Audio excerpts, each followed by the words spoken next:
Pag-usapan pa rin po natin, mga kababayan, itong tungkol sa kalusugan at di umano'y lumalalang sakit, mga kababayan, ni Junior.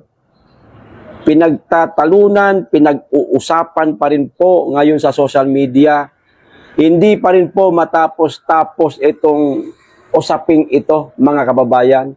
Lalo na nung masilayan po ng ating mga kababayan na si Mr. President, bago po ang araw ng kagitingan, meron pong inilabas na video si Auntie Claire, ang PCO, na nag-uusap sila ni Mr. President, na ang iba nga, ang sabi ng ating mga kababayan, AI lamang di umano, green screen lamang di umano. Sa madaling salita, hindi na ho sila basta-basta napapaniwala sa mga inilalabas na mga litrato o video na nariyan ang Pangulo, mga kababayan. O ito po, ang isa sa mga dokumento, mga kababayan, na inilabas po nitong si Eloy Bugris. Hindi ko po maalala kung itong dokumentong ito, ito ba yung dati? O baka bago na po ito. Kasi meron na pong mga nakatakip, mga kababayan, na mga parang logo. Basta may mga nakatakip po sa na emoji na meron pong nakalagay na Friday. O yan, 8 hours lamang po ang nakalipas mula po ng ipinablik ito ni Eloy Bugris, mga kababayan. Na ayon po dito sa kanyang caption, isa-isahin daw po natin, mga kababayan, kung paano lumala. Chronology. Sabi nga ni Eloy Bugris. Ito ho, ang isa sa mga dokumento, mga kababayan, na inilabas po ni Eloy Bugris. Uulitin ko po, hindi ko po sigurado kung ito ba yung dati o bago na po ito. Kayo na lamang po ang humusga, mga kababayan. Ito ho, ang sabi sa caption ni Eloy Bugris. Basahin ko po muna. Ayan, isa-isahin lang natin paano lumala. Chronology. Ayan, ang dokumento, nakita nyo naman siguro, mga kababayan. Ayan, ang nakalagay ho dyan, Medical Center, Quezon City. Yung logo na yan, kung hindi ako nagkakamali, doon po ito sa isang kilalang ospital. Patients, andyan, nakikita ho natin sa ibabaw, yung tinakpan lang po, pero makikita po yung kapirasong pangalan, Marcos Ferdinand. Relax lang ho kayo, relax lang, At meron pa po dito sa baba, 56 years old na yata. Tama ba? 56 ba si Bongbong Marcos, mga kababayan? Hindi po natin alam kung ilang taon na yung mama na yun. Ako, hindi ko alam. Maaaring kayo, alam niyo ho. Ito pa. Confidential alert.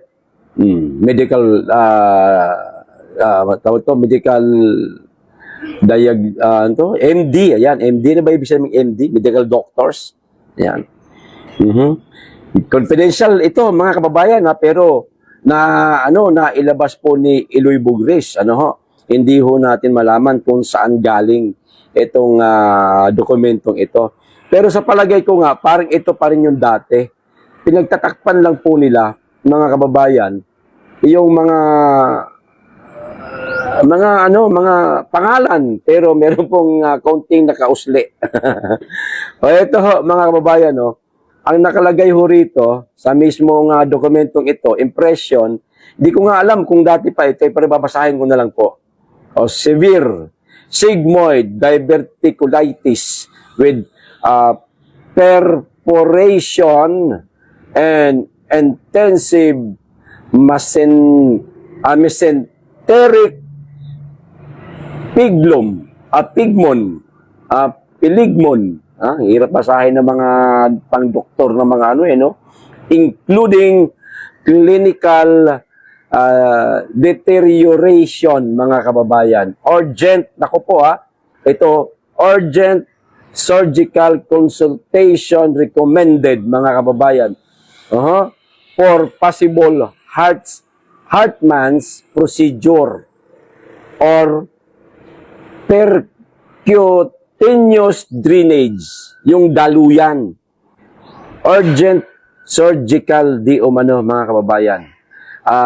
Agarang pagpapa-opera. Ayan, mga kababayan. Ito ba yung dati? Na magtatanong lang po ako sa inyo, mga kababayan. Kasi bago lang po ito nilabas ni Iloy 8 hours lang po ito, mga kababayan. Ito pa, mild hepatomegaly without focal pathology. Ayan. Mild fatty involution of the pancreas. Atherosclerotic vascular disease, mild abdominal aortic and branch vessel calcifications. Ang hirap basahin ng mga pangdoktor ng mga kataga. Hindi kasi natin alam yan, mga kababayan. No? O ito pa, mga kababayan. Maliban po dyan, ito na yun, Ito na yung mga dokumento at isa sa mga na-post po ni Iloy Bugris ngayong araw na ito. Ito ay tungkol pa rin po sa kalusugan ni Junior. Okay? Maliwanag po sa kalusugan ni Junior kung ano po ang sakit ni Junior. Ngayon, dahil nga matagal na po nating napag-usapan ito, mga kababayan, alam na po natin yung tungkol sa sakit na yan, noong nangyari kahapon ang araw ng kagitingan, mga kababayan, marami po sa ating mga kababayan ang nagulat. Bakit bigla daw tumaba si Junior, biglang lumakas na mula sa kahinaan niyang pangangatawan noong mga nakaraang linggo, pero kahapon biglang lumakas. At tila nag-iba ho yata yung hugis ng kanyang mukha, kahit ng kanyang ulo. Di ba? Hindi naman talaga pare-pare sa hugis ng ulo natin Yung iba may pagkakadwad, may pagkakwadrado. Yung kay Junior kasi may pagka may pagka labentador. Triangle. Ang payat na. Gumulo na. Kaya may pagka-triangle na. O tuloy, mga kababayan, si Tito Jason Saho, nag-post kasabay po ni Iloy Bugris. 8 hours din po ang nakalipas. Ayan, nakikita nyo naman po siguro. Ito ang sabi ni Tito Jason, sana maaaring ganito rin po ang inyong mga naging pananaw kahapon nung mapanood ninyo ang 84th araw ng kagitingan na dinaluhan nga ni Junior na kinagulat ng ating mga kababayan na, bakit biglang lumakas tong mama na ito? Bakit biglang tumaba?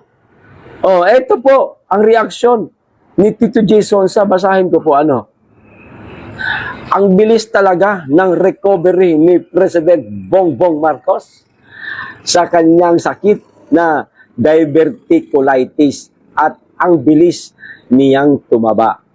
Di po ba?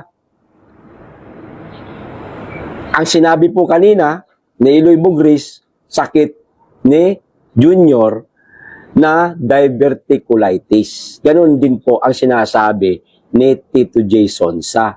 Hindi ko naman po sinasabing nag-usap itong dalawang ito. Nagkataon lang talaga na parehas, 8 oras nang nakalipas mula nang nag-post sila.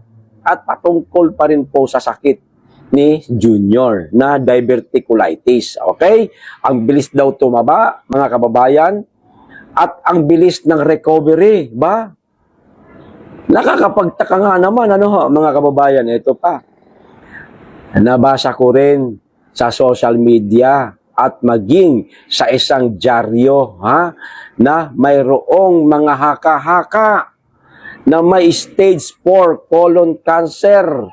Ang presidente at ika ay naratay siya, mga kababayan, sa St. Luke's medical center pero hanggang ngayon ay hindi pa ito napatunayan. Siya nga naman, lahat po tayo, hindi pa po natin napapatunayan na naratay nga si Junior, mga kababayan, sa St. Luke's.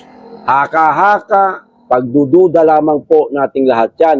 Dahil doon sa mga bidyong lumalabas po sa social media, madaling araw, no, merong mga nakakonvoy sa isang PSG na bus, mga kababayan. At meron pang isang video na kuha din mula sa isang ospital na napakaraming pulis. O, di ho ba? O, ito pa. Pero, hanggang sa ngayon, hindi pa rin po natin napapatunayan. O, tignan nyo naman, napaka-healthy po niyang mapagmasdan. Kung baga, sa gulong, tamang vulcanize lang. Ha? Mapapasana okay sa all right ka na lang talaga. Di po ba, mga kababayan? O, nakita nyo naman po siguro yung litrato. Pansinin po natin yung litrato, mga kababayan, ha? O, basahin ko po muna yung maliit na text na nakalagay. O, napakaastig talaga ng Pangulo dahil bumalik na ang kanyang dating sigla at ang bilis niyang tumaba. O, pero meron po mga emojing tumatawa-tawa ho, mga kababayan, na para bagang ewan lang, hindi yata naniniwala.